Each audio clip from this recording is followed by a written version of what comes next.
Good morning, everybody, and welcome to Coffee Conversations. My name is Heidi Ellsworth, and this is from Roofer's Coffee Shop. We are so excited about this coffee conversation today. We have an amazing panel, and we are going to be talking about a topic that sometimes people just aren't talking about, and we want to change that. We want to make sure that we are having honest and great conversations, and our panelists are going to tell you how to start down that trail. But before we get started, I would like to do a very special thank you to Tremco and WTI. These companies, Tremco and the subsidiary of WTI, they are amazing, and they really walk the talk. They are out there every day with diversity, empowering their employees, and having sometimes those difficult conversations. So we are extremely honored to have them sponsoring this coffee conversations today. Thank you all. Okay, we are going to be talking today about mental health and the importance of mental health. This is something that has been in the shadows, has not been talked about, especially in construction and roofing. It's scary. So we have an amazing panel who have been tackling this head on and who are ready to share what they've experienced and the ideas that they have for really bringing this to the forefront of your business and helping your employees. So first of all, I would like to introduce Tom Trollsen with Forest Historical and Specialty Roofing. Tom, welcome to the show. Thank you. Glad to be here. I am so happy. First time on the Coffee Conversations. We are so proud to have you. Could you introduce yourself, please, and tell us a little bit about yourself? Yes, my name is Tom Trollsen, the president and owner of Forest Historical and Specialty Roofing in Cleveland, Ohio. Previously, I was the president of a larger commercial roofing company in Cleveland, First Choice Roofing, where I ventured off earlier this year to start my own business. We specialize in copper, slate, tile, lead, historic structures, a lot of churches, a lot of historical buildings. And that's, kind of what we do as well. I have been in the roofing industry for 20 plus years, if you count all my college and high school summers, but full-time last 15. And I'm hoping I can add something to this conversation and help somebody, have that difficult conversation, which is something that I struggled with in my previous employment. And doing some of these lessons we've done, this has definitely helped me become a better leader and a better employer for my employees. Wow, that's excellent. Okay, thank you. Thank you for being on here. Next, I'd like to introduce Christy Holbrook with Graham Roofing. Christy, welcome back to the show. Thank you for having me again. Thank you. And please introduce yourself and tell everybody about you. So I'm Christy Holbrook with Graham Roofing. I am the president and one of the owners.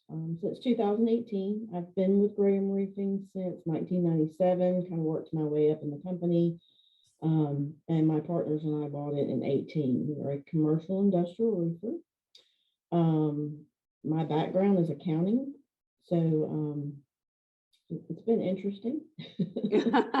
And this topic has become, I've become passionate about it because of some things that have happened with some employees in my company. Awesome. Thank you, Christy. This is going to be an amazing conversation. I would like to also introduce Mandy McIntyre with Level Up Consultants. Mandy is the inspiration for this and for this conversation and for really bringing this to the roofing industry. It's so critical. So Mandy, please introduce yourself and tell us a little bit about what you're doing. Thank you so much, Heidi. Hi, I'm Mandy McIntyre, owner of Level Up Consultants. Before that, I was also with First Choice Roofing. I worked with Tom for about 10 years for First Choice in Cleveland, Ohio. And I started this business because I saw a need for talking about mental health, for talking about diversity, equity, inclusion, for elevating the industry as a whole regarding company culture and how do we tackle the labor shortage. And I saw so many mental health issues within my team. We had somebody that died from an overdose, and I just thought something more needs to be done. And so I just took a huge leap of faith and started a business and here I am. And so I'm an instructor for mental health first aid. I do certified trainings, I do workshops, I do speeches, and Christy and Tom have both taken my training for mental health first aid for the roofing industry. So thank you, Tom and Christy, for being part of the change. And Heidi, thank you for being such an advocate as well. Oh, this is so important. I have to tell you, I think every person out there, every family out there has dealt with mental health, and hopefully they've dealt with it. But that tends to be the problem, right? That people are not talking about it, are not getting out there. And there are some amazing statistics around this. So Mandy, kind of start us out and share with everybody, really, what are some of the statistics and what is happening around mental health?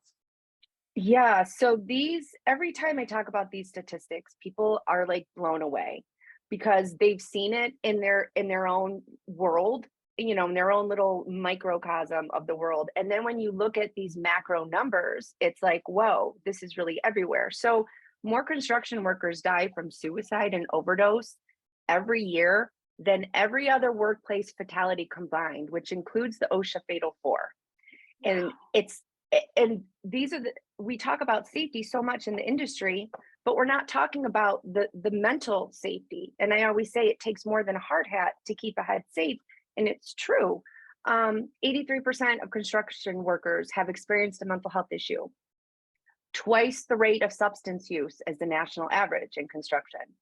12% construction workers have an alcohol use disorder compared to 7.5 nationally.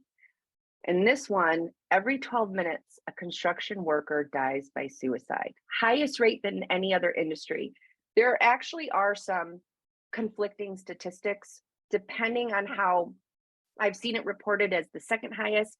I've seen it reported as the highest, but every 12 minutes, that's enough. That it's awful. And then construction workers are 7 times more likely to die from an opioid overdose and have the highest proportion of heroin-related overdose deaths than any other industry. So Oh my gosh. Clearly we're failing somewhere. And once I started doing this research, that's where I was like, we need to focus on this, because you can't expect someone to go up on the roof in a dangerous situation and you can give them all the safety, PPE that is required, but if their head isn't in the game, they're more likely to hurt themselves on the job. So it really is a safety initiative. And you know what, Mandy, that is so true. And I mean, just think, I think anybody can relate to that. If you are depressed, if your mind's not right, if you're worried about what's going on at home, you're worried about a loved one, your mind is not in the job. And when you're doing something as dangerous as roofing, you need to be 100% there.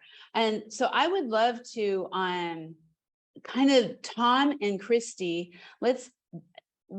what are you seeing? I mean, when you see these kind of stats, Christy, let's start with you, but these kind of statistics, you're obviously seeing it in your company and also in the industry overall too. Yes. Since I've owned the company since 2018, I've had 3 suicides, all young white males, and at least 2 others with going through a major mental health crisis. So it became a passion of mine to figure out how to talk about it, how to have better resources and tools. So when Mandy said she was going to offer this, I was on board, ready to jump Immediately. Yeah. And Tom, kind of the same thing. You've seen this, like you said, in your past jobs, and you just want to make it right. What are you seeing? I think the one that stands out to me the most is the addiction. I have a handful of recovering addicts in my company, and they coming on board that these were struggles that they were going to have to deal with. And, you can go with the old mindset of, buck up, you can do this, just get through it, work harder, figure it out kind of thing. You'll be fine. Don't talk about it. I mean, I knew when I started this business, this new venture, that I wasn't going to be able to do that. I knew a lot of the guys that were going to be joining my company from knowing them previously, they were going to be bringing these mental, these things that they're just baggage. I mean, these things that are, I don't want to say baggage isn't a bad term, but like things that they were coming on board with that, I wanted to be there to be able to walk that walk with them as well, be able to understand what they're going through and talk about it and make it, lose that stigma that you can't talk about anymore. So when you came here, part of the culture is, everybody's same team, talk about it, own it, and we're all there to help. And I think, this is that's the part that stuck out with me. I mean, and Mandy had mentioned we had somebody at our old company that, had a problem and we didn't really know how to deal with it. And I needed to be better prepared. So for that. That is so. I'm gonna so everybody, if you want these stats, we will have these again. But I'm bringing up the panel, and so one of the questions is why me? And maybe Mandy, let's start with you. What makes getting certified? Why? How do people kind of start that journey? I mean, Christy and Tom have said this a little bit, but I think there's a lot of people who are like, well, I'm just not. I don't know what to do. Yeah, I think anyone who's in a leadership position should really have this training, because you're creating a culture of care. You're empowering your employees to come to work as their whole authentic self, and you're there to support them. And so when we talk about the labor shortage, people can go get a job anywhere. They can go to any roofing company. What makes them want to work for your company? And part of what people are looking for post-pandemic is they're looking for purpose. They're looking for a company that truly cares about them. It's more than just throwing them more money. So it's important to have the confidence and to have the training to be able to have these conversations, because that's your engagement, that's your buy-in for your employees. And it's a great recruiting tool too, to say, hey, we have this program in place. We have people who are trained. We're here for you if you're struggling. Yeah. Okay. We're going to get into more of what Mandy's doing and the certified, but I want to make sure that we are getting to the questions too. So thank you. I love the fact we have so many questions already coming in. And I also wanted to kind of share that we're getting some folks who have also, Henry Staggs, thank you for being on. He's saying how happy he is that we're doing this and how hard it is to do it, but also that Henry had suicides in his company also. And I think this is something on dealing with that, how having mental health, but then also in a crisis situation, dealing with that. So Christy, kind of how did that, maybe talk just a little bit, I know it's hard, but talk a little bit about how you dealt with all of your employees after those tragedies happened. So I brought in a therapist to talk to my guys about, to talk about mental health, to be there, to be a resource if they needed to reach out to him. And we started having toolbox talks, and I'm not afraid to go up to my guys anymore and bring them in my office and say, I'm worried about you, what's going on, not trying to pry, but I'm here if you need something. Because it is important. I mean, I've had one of my guys fell apart right before our eyes, and we didn't know what to do, and didn't have the resources. We felt like to deal with it, so I didn't want that to happen again. I wanted to be more prepared. Yeah, I mean, you feel like you're the only one out there, and then all of a sudden you have these conversations, and you realize everyone's been dealing with this. Tom, Cassandra, thank you, Cassandra, for your question. Said, after learning that your employees were recovering addicts and you taking an active interest in their mental health, how did that improve their loyalty and dedication to you and your company? Great question. I'd say that it definitely improved it. I tell the guys a lot. I love them. I really do.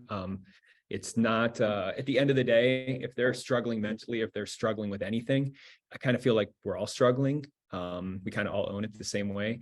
And, I'd have to ask other people about their loyalty and stuff like that. But I feel like it has I feel like they're pretty loyal to the business and the company. And I want them to know that I'm just as loyal back. So I think that goes as meeting them halfway. We do still have two employees that are in recovery houses. And those are some special demands that, they certain times, certain check-ins, certain that, and, me being aware of that and being empathetic to that idea that they're still doing that. And I'm along with them with their struggle and their journey. We have to make some concessions in the business of like, hey, they have to leave early. Hey, they have to go do this. Hey, have to go meet with this person. And it's, it's a struggle sometimes business wise, but at the end of the day, it's not really about the business. If they come back the next day and they're healthy, that will, help the business, tenfold other than, making it hard for them to get healthy. And that's not the idea for any of that. Right. Right. It's interesting too. And we had Henry made a comment about Gen Zs. I think it's the generational difference between basically how Gen Xers dealt with mental health and how Gen Zs are demanding we deal with mental health different is a big factor too, and especially with employees, if you want to hire that next thing. Mandy, have you seen, I know you've talked a lot about the generations and how they kind of work back and forth. What are you seeing that the Gen Zs are pushing this too, to have these conversations? Oh my gosh. Yes. And that's, we talk about the roofing industry, about how do we attract talent into the industry. Well, this is one way, because Gen Z, there's a whole nother set of demands, and the talent pool, what they want is different than what we're used to seeing. And that's work-life balance, that's talking about mental health, that's having these different wellness initiatives, it's diversity, equity, inclusion. So by putting these into place, you are making your company way more attractive to this incoming talent that we need for our industry. Yeah, and I think this is across the board. I mean, obviously the statistics for construction is just so sad, so terrifying, really. But I see it even at Roofers Coffee Shop. We have a lot of young Gen Zs, young millennials, and we do things different. And we have these conversations. We have mental health days at times too. That's just kind of very light side of it, but it's still important that people know it's okay to work through that. So I want to make sure talk a little bit about, for everyone out there, be sure everyone keep asking your questions, but we want to talk a little bit about how, right? It's always talking about it, but then how do you take that next step? Like Christy was talking, when she brought in therapists. So Mandy, to be proactive and get certified, talk a little bit about that. So what I offer, it's mental health first aid, and it's through the National Council for Mental Wellbeing. It's a 3-year certification. And what I've done is I've taken their program, and I have to maintain the fidelity of their program. But there's 3 points where it's roofing and construction specific, with the statistics, with the contributing factors, because there's specific factors that come with roofing and construction in regards to mental health. And it's not just the factors of the workforce, it's the factors of our culture too. So we talk about that. And then it comes with mental health toolbox talks, a resource guide, a hard hat sticker, so that you're constantly promoting that we support mental health. But what it teaches you is how to identify, understand, and respond to a mental health challenge or crisis. How to have those conversations, how to ask somebody, are you thinking of killing yourself? Because that's a big one, where people are like, if someone's suicidal or thinking of suicide, I can't talk to them about it. It's going to push them in that direction. And it's the complete opposite. So it really empowers you to navigate when something will happen, because it's not a matter of if, it's a matter of when, because these problems are there. And then it just helps you create a culture of mental health awareness. Yeah. Wow. And Tom, you are certified and you are implementing this. How is it going in your roofing company? It's going well. I think it actually is. The guys that have struggled before, they appreciate it. They see the effort that's being made. Where I see the biggest difference, I think, are the lack of better terms, old school roofers, my old school guys that like, tough it out, you're fine, be a man, kind of that whole mentality. And we talk about a lot more. They're actually like sending me text messages like, hey, I think he's struggling today, just to give you a heads up. And to see somebody write me that text to give me that heads up is like, I know that that's not him speaking out or doing anything to help that person on his team, but he's letting me know he sees something and he's concerned. And I don't think 2-3 years ago that this individual would have done that. Yeah. And going back to what Mandy said, and this is part of the reason that I really wanted to take this as well, is that, she had said, having that, are you thinking about committing suicide? Are you thinking about ending it? Having that question, it's a lot easier to ask that question before than it is after, because you can't ask it if it were to happen. And those are one of my things that I always think about when I terminate somebody or I have to let them go for business reasons.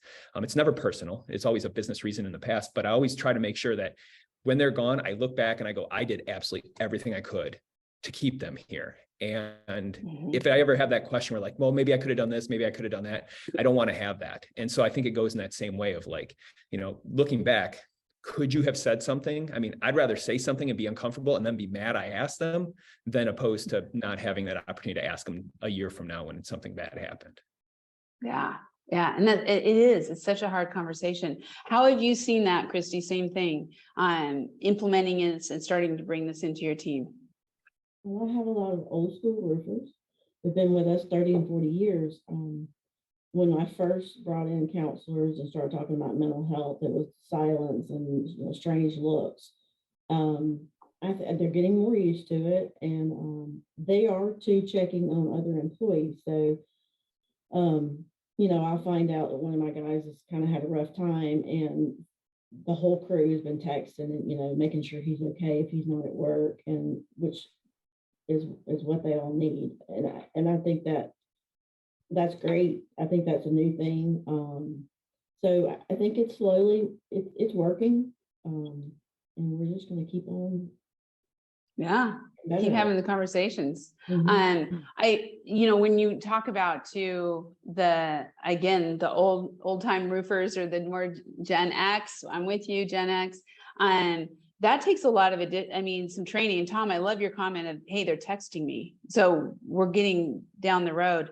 Mandy, what's some of the advice, or as you're doing this training, on really kind of helping people who, let's be honest, many of us grew up being told not to talk about this. And so you're totally changing a whole mindset and making something okay to talk about. How do you kind of deal with that in the program? Well, we talk about looking for signs and symptoms. And I think that's one of like the biggest things is to know your employees and to see if there's changes in their behavior, absenteeism. But I think the mental health toolbox talks really set the tone, because when you do a toolbox talk around mental health, that's saying a lot. And it's giving people permission to acknowledge things. Like when I was at First Choice, I remember, and Tom, I don't know if you remember this, one of the first mental health toolbox talks I did there was called Owning Your Feelings. And it was basically a toolbox talk that instead of reacting to your feelings, it's responding to them and saying, I'm feeling angry versus I'm angry. So to give your feelings and your emotions a little less control over you. And at first, everyone was like eye rolling. They're like, Mandy, what the heck is this? But at the end of it, there was like, I don't know, you could kind of just sense like the energy and vibe of the room where it was like, it was being received, because deep down, everyone has these issues. Everyone has struggled with something at some point in their life. It's just a matter of, are they going to feel or allow themselves to talk about it? And that takes a lot of vulnerability. So when the company sets the tone, it creates a safe space where it's not seen as a sign of weakness. It's seen as a sign of strength, really, to say, hey, I'm noticing this about myself or somebody else. Yeah. Wow. I think that's so true. And I love Cassandra just said you were allowing everyone to be human. So it's true, because we aren't super women, supermen. We are, Yeah. you know, all human. When you talk about the signs too, I want to make sure we kind of talk a little bit about that, because you said absenteeism. Christy, I mean, you've gone through this. What are some of the signs that you now talk about to watch out for on your team? Well, the absenteeism is one of them. But one of my guys' behavior totally changed. Looking in hindsight, looking back, that's when we realized he was falling apart before our eyes. He didn't deal with mental illness and saw other people that had mental illness as weak, and was very hard on them. We didn't know he had mental illness, so again, it was all hindsight. You know, looking back, it was, wow, this was going on, and we didn't even know it. He was lying. Towards the end, came in very dirty, disheveled, and we had to put him in a room and say, okay, you got to stay here until we get all the guys out so we can come back and deal with him. It was intense. Yeah. Wow. Tom, same thing, kind of, I mean, and this may suicide or addiction, that a lot of times can lead obviously to suicide. What are some of the signs that you look for within your employees? Being a little more withdrawn from both conversation, being withdrawn from work as there's some certain standards or guidelines that we try to follow every single day, expectations. And sometimes you'll start seeing guys not meet those expectations, even though they might be small in terms of like uploading pictures or doing something or letting a customer know stuff. And if they're not meeting those expectations, for me personally, that is a kind of a red flag right away. And it's a simple of, what happened with that? And, you kind of can start to feel that out as well. I do have a very personal with my employees, we have a kind of an open dialogue, very honest. But I think it goes back to them, who they work with every day, and letting them know that the other person cares about them. So I hear a majority of my stuff is from the people that they work with. Hey, I'm concerned about him. Hey, he's not doing this. Hey, he's making mistakes that he normally doesn't make. Hey, I remember one that was at my own. Hey, he came today and he was wearing a piece of caution tape for a belt.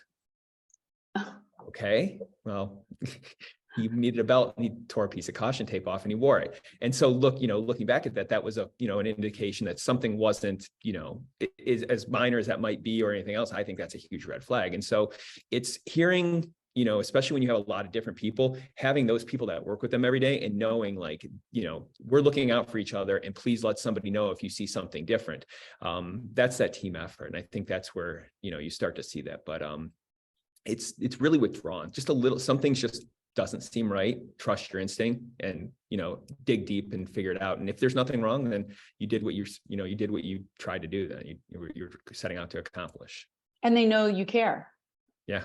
Care enough to ask and to do it. We had a question come in. It says, I can see how it could be easy to know and understand a few. How do you handle it with large companies with many employees? And thank you, George. That was from George Ridaford. So Mandy, you want to start that? Yes. I think something like this needs to be kind of all encompassing. Basically, anybody who's in a leadership, manager, supervisor role should have this training as part of a safety initiative, because yes, there is a huge disconnect between upper management and leadership and the guys and girls out on the field. So who's the superintendent or project manager, whoever is dealing with them on a daily basis, having this training helps bridge that gap. Because we can say in, all this stuff, we're going to do this, we're going to do that within our company, but is it affecting the people that are being impacted by this the most? And unless you have someone that deals with them every day, they're not going to receive the benefits of this. So I would say get your superintendents, PMs, what have you, that deal with the crews directly. Yeah. So everybody has somebody watching out for them directly every day. Yeah. Yes. And, you know, and going back to those little, what you said, and Christy too, but sometimes it's the littlest things, but the little things lead to the big things. And Nicole Brown, thank you, Nicole, said sometimes just noticing that someone is struggling and asking them if they're struggling and how you can help is helpful. So whether there's something wrong or not. You really got to have employees that care. Like you can't, you just can't have, if you have people working underneath you or have people in the field that don't care about other people, it's not going to help. I mean, you can't teach the caring. Like you have to find individuals and you bring them on board that just genuinely care about people and care about their job and care about that stuff. And I know that's like, oh, that's common sense, but it's very hard to do. Yeah. Well, and I mean, let's just be honest. I grew up in a construction family, right? And my dad was a general contractor. And I mean, you hear the stories about chasing that inspector off the site or something like that. And you're kind of like, that's not really the way it should be. That, you know, that's some anger issues there. And as a leader in your company, if you don't care, they're not going to care. Right. Right. And so it needs to start as with everything at the top. I also think talking to them and being honest, you know, let them know that sometimes, I mean, we all struggle. I struggle. And here, you know, some things I'm struggling with, it just makes you human and it makes them feel like they can come to you. Yeah. And being honest and sharing your stories. We talk about that a lot. I know. Yeah. Maureen Greaves. Hello, Maureen. Thank you. She had a question. Her question is, and it just went up. What advice can you give to companies that might have field support teams all across the country and not coming into a hub location on a daily basis? It kind of goes back to what you were saying, Mandy, about who's their direct support. Yeah. I would recommend somebody that is who's ever the supervisor or manager or superintendent of that crew, wherever they may be, to have the tools and resources for these, because actually it's one of the contributing factors for the workforce is transitory workforce. We're sending people out for weeks, months at a time. They don't have their family, they don't have their support system. It's very isolating. And that is a huge factor when it comes to mental health challenges, when it comes to addiction, when it comes to alcohol use. So those remote teams are at the most risk, to be honest. And they really need somebody looking out for them and talking to them, having a mental health toolbox talk once a month to get them engaged in this conversation. Let's talk a little bit, because we're getting a lot of questions on that, about the mental health toolbox talks. How, you know, how are you, obviously you've developed them, know your feelings. I love that. But, you know, as part of this certification program and part of what is being offered out there, talk a little bit about those toolbox talks and how to implement that. So I have some that I offer. And a lot of them that I get, I'm part of the Construction Suicide Prevention Task Force, which is a group of construction industry professionals. And we work with OSHA on getting suicide prevention awareness in the construction industry. And a lot of it has been developed from the AGC out of Kansas City.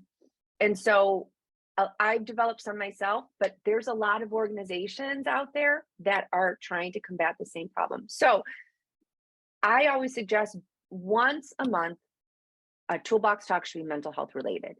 And you just do it. You just make it part of your safety program, because then the more you talk about it, the more it becomes routine and like they expect it. Now, the first couple ones, if you've never talked to them about it before, you may get some heckles, but it works. I've seen it work. I've seen it make a difference.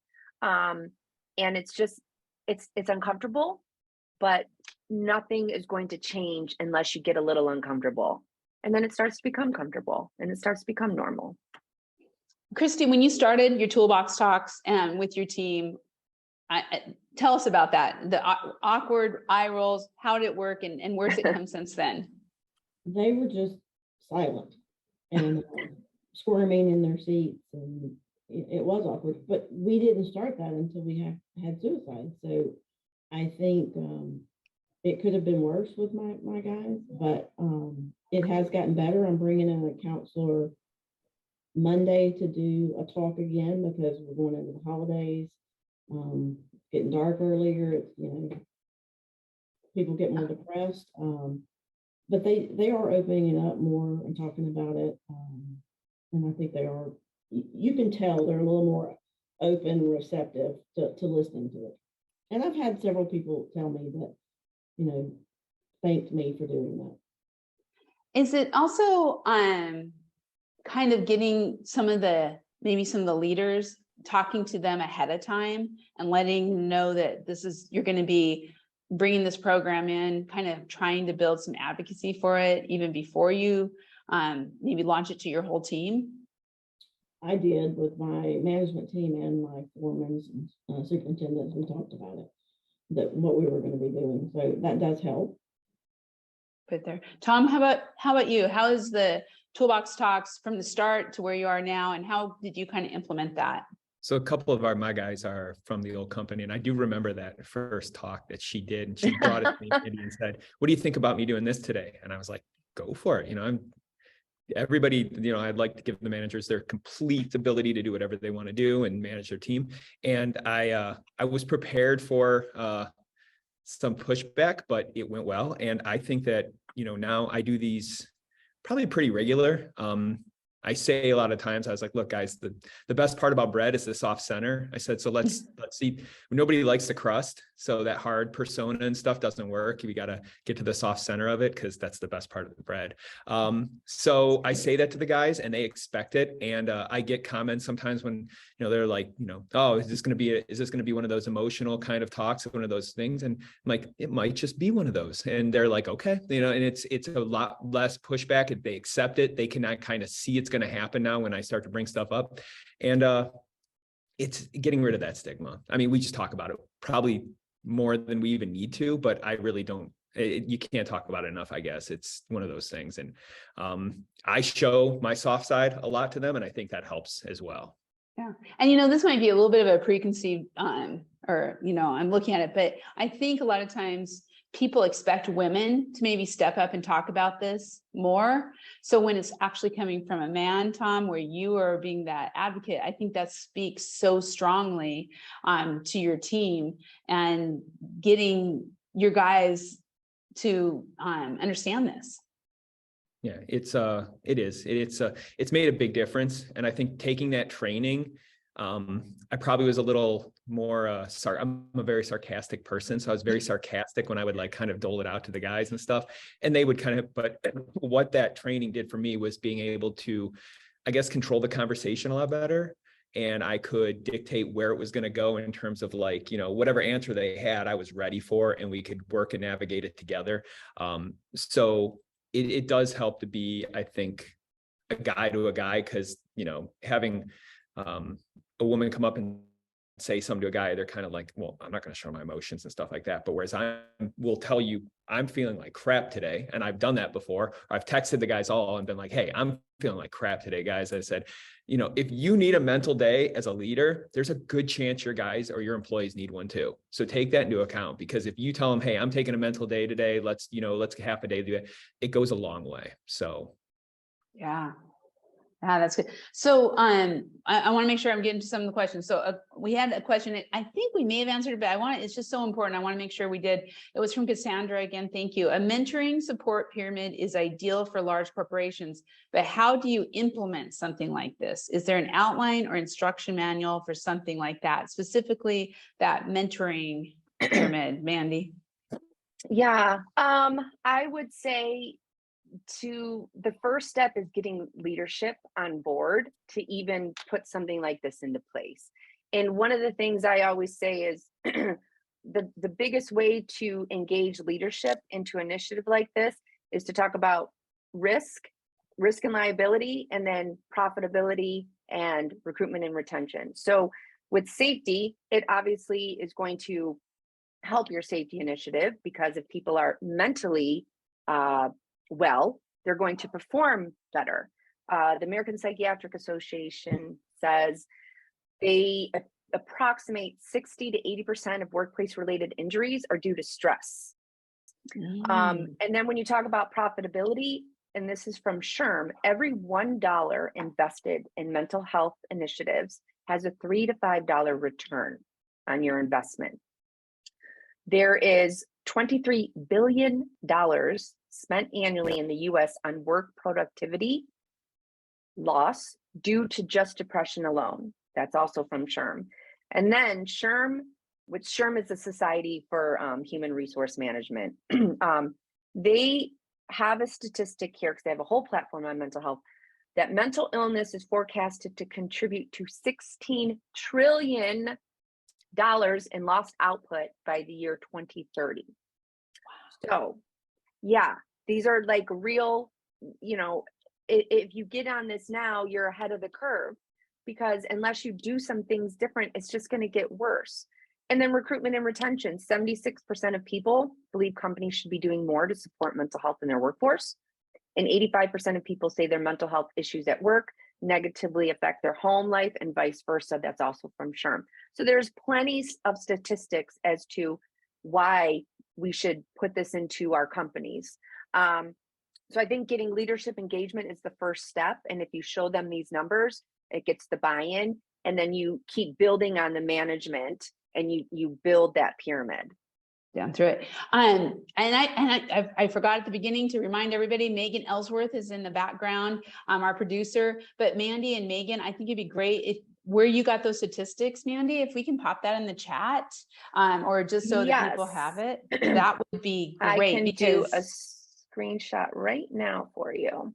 There's a lot of people who are on here who are saying, okay, and that is so true. It starts at the top. And so if you are on this call and you're not the owner, but you need to go to your owner, this is the kind of stuff, have them watch this on demand. And then also we are going to get you these stats because you can talk to Christy, you can talk to Tom about how it's worked in their business and how and has actually happened. So we're going to share that information too on here with questions. But I do want to say, again, you know, we have a lot of people saying yes, and this is from Henry. He teaches his students. He has a school in Arizona on roofing, and he teaches his students to speaking up is getting your friends back. Safety is more than ropes and harnesses, is empathy and awareness. I love that. So true. Sandy said, and this is why, Sandy, I'm going to make sure we get this out there. I would like information on how to sign up for this training and the program. And Sandy is with Centimark. So talk about a big company out there with a lot of reach. So Sandy, thank you so much for being on here and doing this. It's amazing. So Megan's putting the stuff out there. She's also getting all the stats. I think Mandy has a screenshot there. Yeah, I put the screenshot with the statistics. Yeah. So, and like you said, Mandy, just Googling it, you're going to find that this is across the board, right? Yeah. And like, if you've noticed, NRCA has done some articles about this. Different safety magazines, OSHA will post every now and then about mental health. It's becoming more of a conversation, but we need to do more than just talk about it. Like you said earlier, we need to take action. And part of that is getting the education and then implementing that within your team. Exactly. Okay, we have a bunch. Cassandra says, yes, from experience, when other men speak up and speak out about mental health, it makes a huge difference. So Tom, thank you. I agree. I've seen the same thing.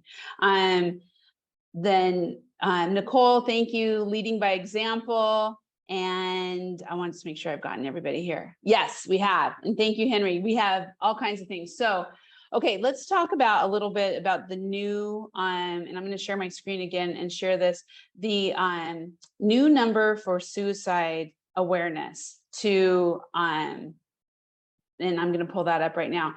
But Mandy, maybe talk a little bit about this. That this is Suicide Prevention Lifeline. It's 988. This is, I don't know if it's new, but tell everybody about it. It is. Yes, so 988, so that the previous Suicide Prevention Lifeline, that number still is in effect, but they transitioned to a simple 988. And the goal is to make it synonymous with 911 when it comes to suicide and mental health crisis. And what's great about it is you don't have to be in crisis mode yourself. You can call for somebody else. And I actually have a story, somebody that I know through my mental health world. She was watching a YouTube video, and it was a live YouTube video, and the woman was talking about killing herself. So she called 988. They tracked down to the city where this woman was at. They found her and sent not only just the police, but certain police departments have special people who know more about suicide and how to handle those situations. And they sent someone to her house. And this is all from 988. And they were on two totally opposite ends of the country. So that just kind of shows the power of what this can do. And it's a great resource. It's really easy to remember 988. When I do the training, I give a mental health first aid hard hat sticker, but I also give a 988 hard hat sticker.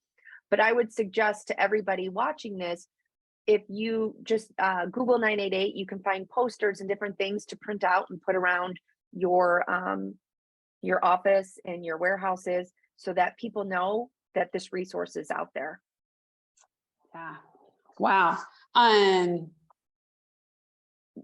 Christy, and then I'll go Tom, but Christy, have you been able to kind of the 988, the suicide prevention things, how have you implemented that and communicated that to your team? We have put this posters around and talked about it when we talked about had our mental health toolbox talks, but we do have that posted around our office and our shop. And Tom?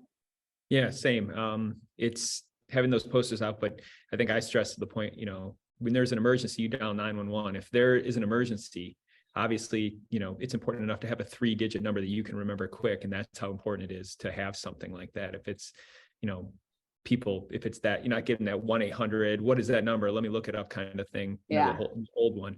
It's that important that you need to remember that. And so it's the guys know it. It's one of those things. I hope that if it ever comes to that point, they can remember how they know it and they can remember it pretty quickly and go back to it. But, there's a part of me that says, I hope they remember, but I hope they never have to. Yeah. I mean, and that's the whole proactive part of being certified and talking about it, that hopefully it won't get to that point. George, Daisy, thank you for being on again, George. And he just wanted to say, this is so good. My wife is a nurse certified in mental health and addiction. So I've learned so much from her. And I just met her at the last trade show. So good to hear that. It is so important that we come together and support each other. I know it is hard to see sometimes, but if we can see warning signs and intervene before it is a crisis, that's a win. And he said, thank you very much to all of you for this session, for really having this conversation. So one of the things that I think we also kind of, I want to kind of go back just a little bit for all those people who are on this coffee conversation right now, who maybe are saying, I want to do this. This is so important, but are not able to get supportive leadership. And I think we've all been there, right? At one point and think. Yeah. So what are some of the strategies? I know the statistics, the ROI, but Mandy, kind of hit that a little bit again to give some people some things to take to their management who maybe just think this is all fluff. I've seen that with business owners or upper management leadership teams that are, and I think it could be a generational thing, too. I think a lot of the older generational roofers, it's like, suck it up. But I think that the statistics help, that screenshot that I put, but I think a question of saying, okay, everyone has the labor shortage issue. And I think putting it out there of saying, hey, this is something we haven't tried before. Let's try we can't keep doing the same thing and expect a different result. So I always think tying anything to the labor shortage, because everyone's desperate for people. And so if you put it that way and say, can we just try this? And then say, hey, our company offers this, and put it in your ads, put it in your every platform that you have this, because people are attracted to that. Everyone is suffering in one way or another, or they know someone who is. So it hits like home for people. And that's how you get that connection, that engagement, that buy-in. And then I would also suggest, if you've had any people on your team, and chances are you probably have, that you've either, they got fired or they quit, or you've just seen them struggle, to say, hey, how can we make our team more engaged? And how can we get more buy-in from our team? This is a way. And I just think that using the labor shortage is good for anything. And yeah, and also that ROI, like every $1 invested, $3 to $5 return. And I think you just say, hey, this is what we need to do. I see, this is a problem I see. Here's a solution I have to fix it. Are you with me? Yeah. How do you do it? Yeah. Christy, what would you say to other owners who maybe are not buying in? Don't wait till it's already happened to you. Like, you need to be prepared. For years I'd heard that construction has the highest suicide, and I thought, and I've said it, oh, that never happened. We've been in business 54 years, never happened to us. And then boom, boom, boom, right there in a row. So don't wait till you've already had it. Go ahead and get this program in place, because it may make the difference. Yeah. Yeah. Tom? I mean, when you asked that question a minute ago, I tried to put myself in a situation where I'd have to, go to a boss or something and say, I want to do this, and I get pushback. I guess my thing would be, well, why don't you care about your employees? Like, that would probably be my first answer to that, to my boss, if that's the case. Like, why don't you, even if it only affects one, this is such a small investment. Like, what are we doing here if we can't take care of the people that are taking care of the business? I guess that was my first thing. I probably would have tried to play a mental role play there for a second, and that's what I came up with. But the ROI on this, it's stupid not to do it. Like, I just can't see why you wouldn't want to. There's so many positives versus none of the negatives. Yeah. Yeah. I've been in this situation where, you're trying to do the right things, and there's just that pushback. And so I agree. I think these are the things, and let them talk to other business owners who are doing it. That connection, I think, is so important. Speaking of which, another great leader, Pete Schmatz, just sent through the Q&A. Thanks for this. Thank you for being on, Pete. These are the kind of things that I think, as an industry, also, as other people are hearing all of you, and they're seeing that this is real, and that we need to continue these discussions, which we will. We'll have more of these conversations. But Nicole wanted to say, Nicole Brown said, this is right from Mandy's website and really speaks to me. Quotes, there's no such thing as a labor shortage. What we have is a leadership and quality company culture shortage. Mandy, that's pretty awesome. That's been my platform for a long time. And actually, it was at, I think, the IRE in New Orleans, when we did a coffee conversations, and I said something to that effect. And because it's true, all you have to do is be a better company, and you will attract more people. I have seen it work firsthand when I was with a roofing contractor. I've seen it work with Tom. With Tom, you had 13 applicants in a week, with putting with highlighting the company culture on his job postings. At one point, when I was with the roofing contractor, we had like a waiting list for people. Just be a better company. That's all you have to do. Show people that you care and stand behind it. It's so true. It's so true. Yeah. And Maureen says, thank you to RCS and the panelists for bringing this topic out of the dark into the light. Brave, thoughtful leadership. As my favorite author says, we can do hard things. Which I think this is hard things. And, I'll say I've been through this journey with my family, and we brought a lot of things out of the corners, out of the dark. And it's not easy. It's easy. It's not, your parents sometimes don't want to hear it. Your family doesn't want to hear it. They don't want to talk about it. But by talking about it now, many years later, oh, all of a sudden we can have these discussions. It's okay. Yeah. Even though the first time, some people just kind of want to ignore you. Andy also said, oh, he said, I came in a little late. What is the name of Mandy's consulting firm and how do we contact her for the service and training? I'm in Southern California. Well, Andy, thank you for asking because, oh, that's the next slide. So here's Mandy's information. You know what? We don't have Tom and Christy's here. Tom and Christy, if you're comfortable with that, if you want to pop your email into the chat, just if people want to email you with questions, that would be. I'm not important. Just reach out to Mandy. Yeah. And then Mandy will get you to Tom. No. Yeah. And okay, good. Yeah. Mandy's put her information in there. So we've got it. I hope I didn't miss anybody's. I know John Kenny, thank you for being on here. You had some thoughts earlier. So I don't want to miss anybody in the chat or the Q&A, but this is, so we have just a few minutes left. So Mandy, talk about your company and how people can work with you. Thank you so much. So I actually have an upcoming training on November 15th. It's virtual and it's Tom and Christy did the virtual training.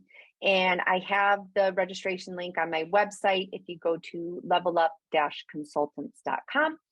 And it's about 6 hours. It takes 2 hours of pre-course work, which is self-paced, just to get so that when you come to the virtual training, you have an idea of some key terms. I also do private on-site trainings, like company-wide trainings that I've done for people throughout the country. And I've done those in person or virtually. And so I can do groups of up to 30 people at a time in person, and virtual, it's up to 15 people at a time. And it's just, I really want to thank everybody for your enthusiasm for this topic, because I love the roofing industry so much and I never would want to leave. And I truly care about it. And I care about the people on the roofs. I care about the people just working in this industry, period.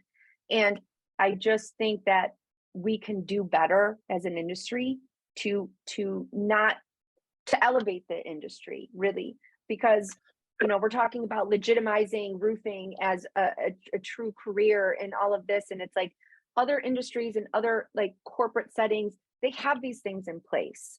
And these are the things we have to do in our industry to keep evolving so that we don't stay behind the trend. And that, I wouldn't even say trend, because it's becoming the status quo. And so please email me, call me, visit my website. I'd love to work with you to get this resource and education into your hands. And Christy, Tom, you both took the training. You did the virtual training. How was it? Christy, we'll start with you. It was great. I am suggesting everybody take it. I've been talking to Mandy about offering it to ABC Mississippi. I've talked to National Women in Roofing about doing it. I'm going to put a couple more people through it. I think everybody needs to do it. Yeah. Tom? A few people in their company. Yeah. It will change the way you interact with your employees from day one. And I'll even go this far. If you get if you're on this call right now, if you're on this video and you get pushback from your leadership that you not going to be able to take it, they don't want to pay, message me. I will pay for you to be able to take this, because it is that important for you to go into the industry. I want to run into you at IRE and I want you to tell me how much of a difference it made in your company, because that's how important it is in the roofing industry. And the next 3 to 5 years, this is our window to make a difference. Yeah. That is so great. I just want to say thank you to all of you. This has been, I have goosebumps. This has just been phenomenal. And everyone on this, everyone in the chat right now, as you're reading it, they're like, thank you. Nicole's going to share it with her husband, who's on the HVAC side of the world. The mental, Cassandra said, I'm doing the mental health first aid training next week. I'm so excited to be able to develop my skills. Can I say one thing? A shout out to Cassandra. So she is, I created a little fellowship program for mental health first aid. And Cassandra, she reached out to me on LinkedIn about how she wanted to take this training. And so she is my first scholarship recipient to do the training. So I'm excited for her to be on next week's training session. That is cool. Cassandra and Mandy and everybody, we want to hear about it. Rufus Coffee Shop wants to keep, Mandy is one of our influencers. We're going to keep having these articles come out. Mandy also has a directory on Rufus Coffee Shop. So if you haven't had plenty of time to grab the information off this slide, you can just find her very easily on Rufus Coffee Shop. And we're going to be continuing this. So again, and the thank yous are just still coming in. It's awesome. Thank you all for Tom, Christy, Mandy, thank you so much for this coffee conversation. Thank you. Thank you so much. Thank you. And thank all of you for being here today. I know we're right at the top of the hour. December 1st is our next coffee conversation. So we're going to take a little break over the Thanksgiving, but December 1st, and it's about Season of Giving with Trent Cotney and the foundations of the industry. So we're going to have Roofing Alliance on there, Chicago, Florida, and Western States of Davis Memorial. These groups are doing scholarships for kids. They're doing amazing things, and sometimes some programs like this. So don't miss out on December 1st. We will see you all next time. And remember, this is on demand. Share it with everybody. So it'll be on demand in 24 hours. And if you need any more information, you know how to get a hold of us. So thank you so much for being on. Have a great day, and we'll see you on the next Coffee Conversations.